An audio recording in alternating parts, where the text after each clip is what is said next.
C ನಾಲೆಯ ನೀರನ್ನು ಬಿಡಲಾಗಿದೆ. ಇಂದು discharge ಮಾಡಿದ್ದಾರೆ.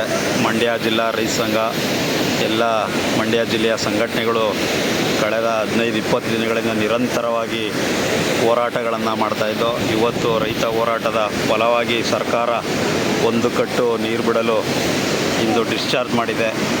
KRSನಲ್ಲೂ ಕೂಡ ಕಳೆದ 3-4 ದಿನಗಳಿಂದ ಅಹೋರಾತ್ರಿ ಧರಣಿಯನ್ನು ರೈತರು ಮಾಡ್ತಿದ್ದರು. ಇಂದು BC ನಾಲೆಗೆ ಹೋರಾಟದ ಫಲವಾಗಿ ನೀರು ಬಿಡಲಾಗಿದೆ.